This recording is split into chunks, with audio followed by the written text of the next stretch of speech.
Hola, ¿cómo están? Este es el ejercicio de la clase 2 del módulo 2, entonces tómenlo así, como un ejercicio. Estamos compartiendo también con personas que se pudieron conectar a la hora de hacer el ejercicio compartido, pero el ejercicio va a quedar grabado para que lo podamos revisar en otros momentos, escuchar el cuento en otros momentos y seguir aprendiendo de estas tradiciones de estos pueblos. Entonces voy a compartir pantalla.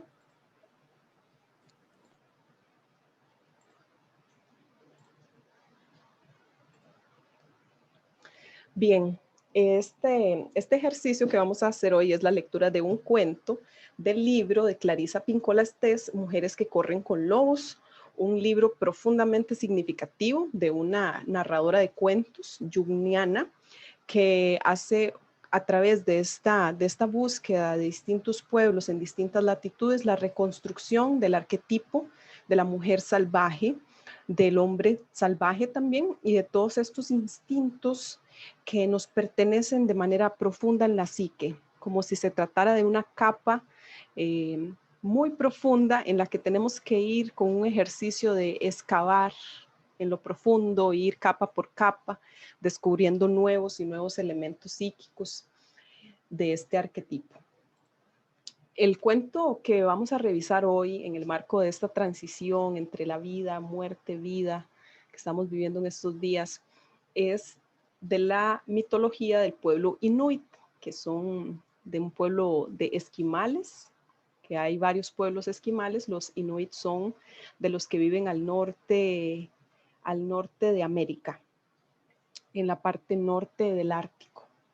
El cuento La Mujer Esqueleto tiene varios elementos que vamos a revisar de manera, si quieren, de manera más profunda, ustedes mismas, revisando después el texto. Y hoy vamos a hacer la introducción, la lectura del cuento y posterior vamos a revisar algunos elementos que nos deja Clarisa Pinkola como claves de análisis para profundizar en ese cuento. Y después vamos a cerrar con algunas reflexiones de los Inuit. Entonces es eso, es un ejercicio para que también dejen a su imaginación volar, como decimos, y relajar sus manos, relajar su cuerpo, disponerse a escuchar, que escuchar es el poder de aprender a través de los cuentos, de los sueños también. Y muy importante dejar que nuestras intuiciones, nuestras sensaciones, percepciones a modo de comprender, de comprender algo en lo textual, entiendo que esto me sirve para esto, y también entender de una manera intuitiva, es decir, aquello que me lleva a algún recuerdo, que me permite acceder a alguna nueva comprensión, que no era como yo pensaba en las cosas, sino de una manera distinta. Aprender a leer cómo me siento cuando escucho un cuento, qué me transmite, qué me hace sentir. Todas esas son importantísimas a la hora de entrar en un estado de aprendizaje a través de los cuentos de los sueños, que son una forma de medicina también. La introducción tiene que ver con este enfrentamiento con la naturaleza de la vida, muerte, vida. La mujer esqueleto, el enfrentamiento con la naturaleza de la vida, muerte, vida en el amor. A los lobos se les dan muy bien las relaciones. Cualquiera que haya observado el comportamiento de los lobos se habrá dado cuenta de la profundidad de sus vínculos. Las parejas suelen ser de por vida. La vida instintiva de los vínculos permite aprender a desafiar el continuo estado de muerte y de nacimiento. Un vínculo fuerte sabe morir y renacer. Mientras que la vida instintiva de los lobos se caracteriza por la lealtad y unos vínculos duraderos de confianza y afecto, los seres humanos tropiezan a veces con las dificultades de estas cuestiones. Si describiéramos los fuertes vínculos que se registran entre los lobos en términos arquetípicos, diríamos que la integridad de sus relaciones deriva de su sincronización con la antigua pauta de la naturaleza. muerte, vida, muerte, vida. Los lobos saben, los lobos, a diferencia de los humanos, no piensan que los altibajos de la vida, la energía, la fuerza, el alimento, las oportunidades constituyen un castigo o sean sorpresivos. Tanto las cumbres y los valles siempre están ahí y los lobos los recorren con la mayor eficacia y naturalidad posible. El lobo afronta los ciclos de la naturaleza y el destino con buena voluntad, con ingenio, con paciencia, necesaria para permanecer unido a través del vínculo el mayor tiempo posible. Entre los cuentos más sabios, el amor raras veces es un encuentro entre dos enamorados. Por ejemplo, algunos cuentos de las regiones circumpolares describen el amor como la unión entre dos seres cuya fuerza conjunta permite a uno de ellos y a los dos establecer comunicación con el mundo espiritual y participar del destino. El cuento que voy a relatar es una historia de caza acerca del amor. Ocurre en el gélido norte. Para comprender el relato, hay que tener en cuenta que ahí, en uno de los ambientes más inhóspitos y una de las más duras culturas cazadoras del mundo, el amor no significa un coqueteo o una búsqueda con el simple propósito de complacer al ego, sino de un vínculo visible formado por el tendón psíquico de la resistencia, la unión que perdura en la prosperidad y en la austeridad. Para crear un amor verdadero, ambos amantes tienen que abrazar a la mujer esqueleto y aceptar su presencia en la relación.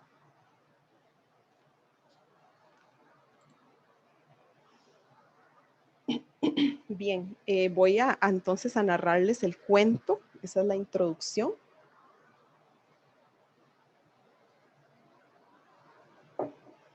Pónganse cómodas. Dispónganse a escuchar. La mujer esqueleto. Había hecho algo que su padre no aprobaba, aunque ya nadie recordaba qué era. Pero su padre la había arrastrado al acantilado y la había arrojado al mar. Allí los peces se comieron su carne y le arrancaron los ojos. Mientras yacía bajo la superficie del mar, su esqueleto daba vueltas y más vueltas en medio de las corrientes. Un día vino un pescador a pescar. Bueno, en realidad antes venían muchos pescadores a esta bahía, pero aquel pescador se había alejado mucho del lugar donde vivía y no sabía que los pescadores de la zona procuraban no acercarse por allí, pues decían que en la cala había fantasmas. El anzuelo del pescador se hundió en el agua y quedó prendido nada menos que en los huesos de la caja torácica de la mujer esqueleto. El pescador pensó, he pescado uno muy gordo, uno de los más gordos. Ya estaba calculando mentalmente cuántas personas podrían alimentarse con aquel pez tan grande, cuánto tiempo les duraría y cuánto tiempo él podría verse libre de la atadura de cazar. Mientras luchaba denodalmente con el enorme peso que colgaba del anzuelo, el mar se convirtió en una agitada espuma que hacía balancear y estremecer el kayak, pues la que se encontraba debajo estaba tratando de desengancharse. Pero cuanto más se esforzaba, más se enredaba en el sedal. A pesar de su resistencia, fue inexorablemente arrastrada hacia arriba, remolcada por los huesos de sus propias costillas. El cazador, que se había vuelto de espaldas para recoger la red, no vio cómo su cabeza surgía de entre las olas. No vio las minúsculas criaturas de coral brillando en sus órbitas, en las órbitas de su cráneo, ni los crustáceos adheridos a sus viejos dientes de marfil. Cuando el pescador se volvió de nuevo con la red, todo el cuerpo de la mujer había flotado a la superficie y estaba colgando del extremo del kayak, prendido por uno de sus largos dientes frontales. ¡Ay!, gritó el hombre, mientras el corazón le caía hasta las rodillas. Sus ojos se hundían aterrorizados en la parte posterior de la cabeza y las orejas se le encendían de rojo. ¡Ay!, volvió a gritar, golpeándola con el remo para desengancharla de la proa y remando con un desesperado rumbo, como un desesperado rumbo a la orilla. Como no se daba cuenta de que la mujer estaba enredada en el sedal, se pegó un susto tremendo al verla de nuevo, pues parecía que ésta se hubiera puesto de puntillas sobre el agua y lo estuviera persiguiendo. Por mucho que zigzagueara con el kayak, ella no se apartaba de su espalda. Su aliento se propagaba sobre la superficie del agua en nubes de vapor y sus brazos se agitaban como si quisiera agarrarlo y hundirlo en las profundidades. ¡Ay!, gritó el hombre con voz quejumbrosa mientras se acercaba a la orilla. Saltó del kayak con la caña de pescar y echó a correr, pero el cadáver de la mujer esqueleto, tan blanco como el coral, lo siguió brincando a su espalda, todavía prendido del sedal. El hombre corrió sobre las rocas y ella lo siguió. Corrió sobre la tundra helada y ella lo siguió. Corrió sobre la carne puesta a secar y la hizo pedazos con las botas de piel de foca. La mujer lo seguía por todas partes e incluso había agarrado un poco de pescado helado mientras él la arrastraba en pos de sí. Y ahora estaba empezando a comérselo, pues llevaba muchísimo tiempo sin llevarse nada a la boca. Al final, el hombre llegó a su casa de hielo, se introdujo en el túnel y avanzó a gatas hacia el interior. Sosollando y jadeando, permaneció tendido en la oscuridad mientras el corazón le latía en el pecho como un gigantesco tambor. Por fin estaba a salvo. Sí, a salvo, gracias a los dioses, gracias al cuervo, sí, gracias a la misericordiosa Sedna, estaba a salvo por fin. Pero cuando encendió su lámpara de aceite de ballena, la vio allí, acurrucada en un rincón sobre el suelo de nieve de su casa, con un talón sobre el hombro, una rodilla en el interior de la caja torácica y un pie sobre el codo. Más tarde, el hombre no pudo explicar lo que ocurrió. Quizá la luz de la lámpara suavizó las facciones de la mujer, o a lo mejor fue porque él era un hombre solitario. El caso es que se sintió invadido por una cierta compasión y lentamente alargó sus mugrientas manos y hablando con dulzura, como hubiera podido hablarle a una madre, como hubiera podido hablarle una madre a su hijo, empezó a desengancharla del sedal en el que estaba enredada. Bueno, primero le desenredó los dedos de los pies y después los tobillos. Siguió trabajando hasta bien entrada la noche, hasta que al final cubrió a la mujer esqueleto con unas pieles para que entrara en calor y le colocó los huesos en orden, tal como hubieran tenido que estar los de un ser humano. Buscó su pedernal en el dobladillo de sus pantalones de cuero y utilizó unos cuantos cabellos suyos para encender un poco más de fuego. De vez en cuando la miraba, mientras untaba con aceite la valiosa madera de su caña de pescar y enrollaba el sedal de tripa. Y ella, envuelta en las pieles, no se atrevía a decir ni una sola palabra, pues temía que aquel cazador la sacara de allí, la arrojara a las rocas de abajo y le rompiera todos los huesos. El hombre sintió que le entraba sueño. Se deslizó bajo las pieles de dormir y enseguida empezó a soñar. A veces, cuando los seres humanos duermen, se les escapa una lágrima de los ojos. No sabemos qué clase de sueño lo provoca, pero sabemos que tiene que ser un sueño triste o nostálgico. Y eso fue lo que le ocurrió al hombre. La mujer esqueleto vio el brillo de la lágrima bajo el resplandor del fuego y de repente le entró mucha sed. Se acercó a rastras al hombre dormido entre un crujir de huesos y acercó la boca a la lágrima. La solitaria lágrima fue como un río y ella bebió y bebió y bebió hasta que consiguió saciar su sed de años. Después, mientras permanecía tendida al lado del hombre, introdujo la mano en el interior del hombre dormido y le sacó el corazón, el que palpitaba tan fuerte como un tambor. Se incorporó y empezó a golpearlo por ambos lados. Pom, pom, pom, pom. Mientras lo golpeaba, se puso a cantar. Carne, carne, carne, carne. Y cuanto más cantaba, tanto más se le llenaba el cuerpo de carne. Pidió cantando que le saliera el cabello y unos buenos ojos y unas rollizas manos. Pidió cantando la hendidura de la entrepierna y unos pechos lo bastante largos como para envolver y dar calor y todas las cosas que necesita una mujer. Y cuando terminó, pidió cantando que desapareciera la ropa del hombre dormido y se deslizó a su lado en la cama, piel contra piel.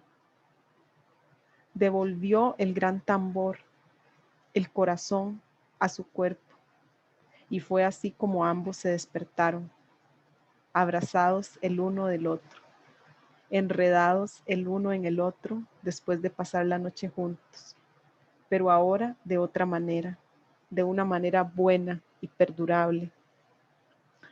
La gente que no recuerda la razón de su mala suerte dice que la mujer y el pescador se fueron y a partir de entonces las criaturas que habían conocido durante su vida bajo el agua se encargaron de proporcionarles siempre el alimento.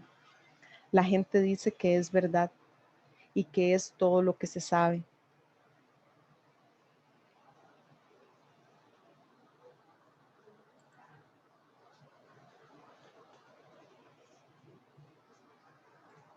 Bien, ahora posterior a escuchar el cuento, nos vamos a dar unos momentos para respirarlo, ese cuento.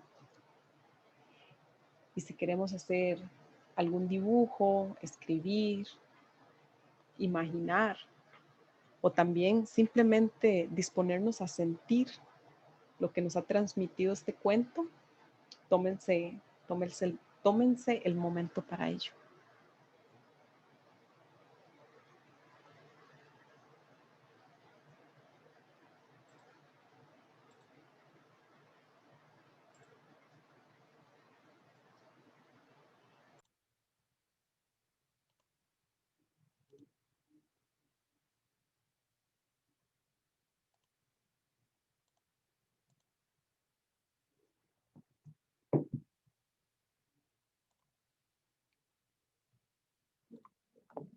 Bien, después de escuchar el cuento, podemos dibujar, sentir, imaginar, ir a esas percepciones intuitivas que hemos estado cazando también, aprendiendo a cazar dentro de nuestro interior.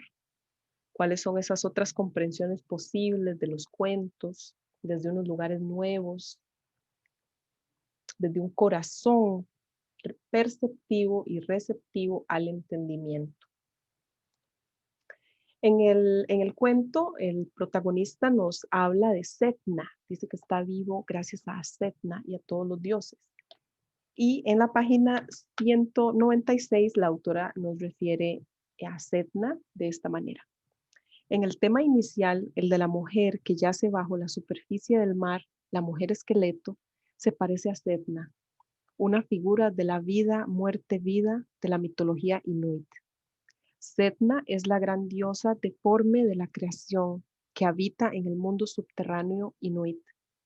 Su padre la arrojó por la borda del kayak, pues a diferencia de otras obedientes hijas de la tribu, ella se había escapado con un hombre perro. Pero el padre del cuento de hadas en La doncella manca otro de los cuentos que narra la autora, el padre de Sedna le amputó las manos, sus dedos y sus miembros se hundieron hasta el fondo del mar, donde se convirtieron en peces y focas y otras formas de vida que a partir de entonces alimentaron a los Inuit.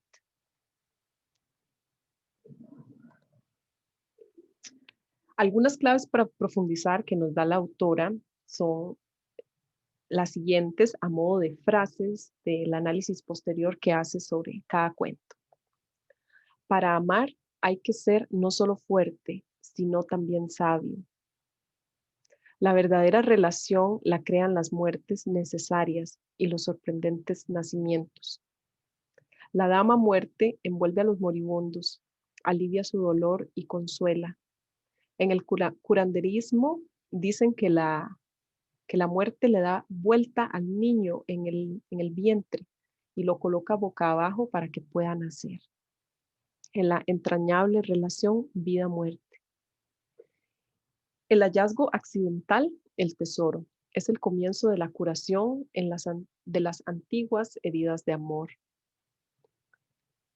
Nos gustaría no tener que trabajar, incluso nos gustaría que nos dieran de comer, pero en realidad sabemos bien que esta manera no nos va a permitir conseguir nada que valga la pena. Soñar el amor perfecto sin hacer nada. El amor cuesta el precio de la valentía. Hay que ser valientes para enfrentar todos esos aspectos que nos trae el esqueleto de la mujer. Si los amantes insisten en llevar una vida forzada de alegría y de placeres sin el torrente de las cosas conflictivas que pasan, arrojan al acantilado a la naturaleza de la vida, muerte, vida. Al principio, cuando aprendemos a amar de verdad, interpretamos erróneamente muchas cosas. Miedos y desconfianzas salen a la superficie. Amar el placer exige muy poco esfuerzo. Para amar de verdad hay que ser capaz de superar el propio temor. ¿Qué es lo no bello? Es nuestra ansia secreta de ser amados, nuestro abandono de la lealtad y el aprecio. Eso es desagradable. Nuestro sentido de aislamiento del alma es feo. Nuestras verrugas psicológicas, nuestros defectos, nuestros malentendidos y nuestras fantasías infantiles son lo no bello. Las sociedades actuales creen que lo no bello es la naturaleza de la vida, muerte, vida. Es necesario un corazón dispuesto a morir y nacer y morir nuevamente. En el amor y en los vínculos se requiere del esfuerzo, de la presencia, de la atención integral de los aspectos que nos agradan y los que nos desagradan, incluyendo lo que consideramos bello y no. Todas esas formas en que nos traicionamos a nosotras y nosotros mismos se convierten en lo no bello, en las verrugas psicológicas de la negación de lo que no nos gusta o lo que no nos gusta del otro. Y cómo la sociedad actual nos hace creer que lo no bello es la propia naturaleza, sus procesos de muerte, de destrucción, de putrefacción, de transformaciones de la materia, de los malos olores que traen nueva vida. Entonces es una percepción distinta el encontrar la belleza en, en lo que puedo amar y el potencial de amor en lo que no me parece hermoso a simple vista. Cuando nos despojamos del cinismo y el afán controlador, regresamos a un estado de sabia inocencia. Basta con permanecer inmóviles el tiempo suficiente como para que el espíritu nos encuentre. Dicen que todo lo que andamos buscando también nos busca y que si nos quedamos quietos, nos encontrará. Ser un inocente significa ver todo con claridad, qué es lo que ocurre y cómo arreglarlo. Confiar en las heridas, que las heridas siempre sanan, que la vida antigua se sucede una vida nueva. Amar a otra persona no es suficiente. El hecho de no ser un obstáculo no es suficiente. No basta con mostrarse comprensivo, estar disponible y otras por el estilo. El objetivo es convertirse en un entendido de las cosas de la vida y de la muerte, en los asuntos de la propia vida. La única manera de convertirse en un entendido de las cosas consiste en aprender de los huesos de la mujer esqueleto, ir ahí al hueso, a lo más profundo, a lo más sensible. El símbolo de la muerte como transformadora espiritual es un vestigio de una época en la que la dama de la muerte era acogida como un pariente, con un vínculo con ella, como si fuera una madre, una hermana, un padre, un hermano, un amante. Ese vínculo profundo que tenemos con la gran maestra muerte, que es quien nos acoge en el momento más clave de nuestra existencia, que es la vida, y que es el nacimiento y que es la muerte, que nos acompaña durante la vida también en distintas manifestaciones, esa transformación. Quiero advertir el peligro de los amantes que quieren pasar de la pesca accidental a la entrega del cuerpo.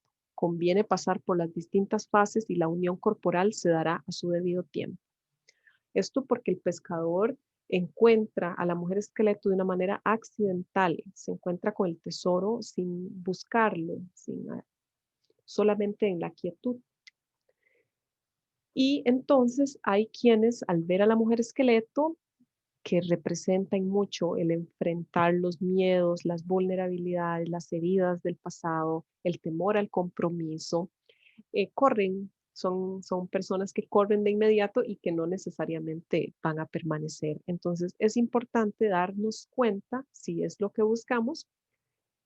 Si es lo que buscamos es una relación estable y comprometida, entonces ver que se manifiesten las distintas etapas para que se den así los distintos intercambios energéticos.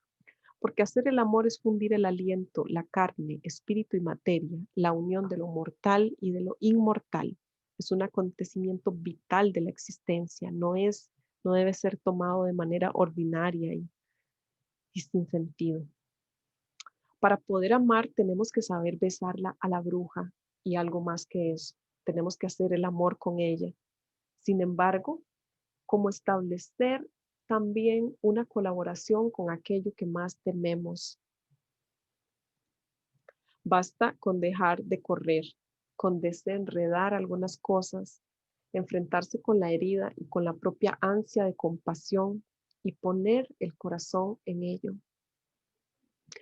Y también en el amor propio, esta reflexión nos ayuda muchísimo porque es entender que en esa relación íntima que podemos tener con nuestra propia muerte, entender que se trata de distintas fases y que una de esas fases es el encuentro con nuestro propio ser, con nuestro propio cuerpo, con nuestro propio aliento, con nuestra propia materia.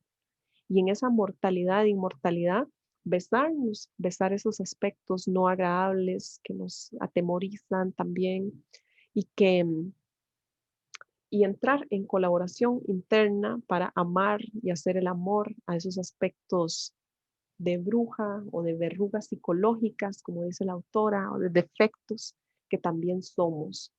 Entrar en ese estado con todo el corazón, como hacemos cuando amamos a otro, a otra, y utilizar, por así decirlo, la vía de la compasión para conectar con un estado así. Para cerrar, encontré estas imágenes en internet de sabiduría esquimal y los esquimales son varios de los pueblos, los inuit son uno de ellos y dice, la madre naturaleza es mi casa, mi centro espiritual. Tengo así la mayor iglesia del mundo. Conforme fue avanzando la entrada de los pueblos no originarios del Ártico y con el ingreso de las iglesias, especialmente la iglesia judeocristiana, se hace una ruptura muy profunda con las tradiciones de estos pueblos que han sufrido mucha violencia fruto de esa inserción religiosa que los ha alejado de su propio vínculo y forma de vivencia espiritual.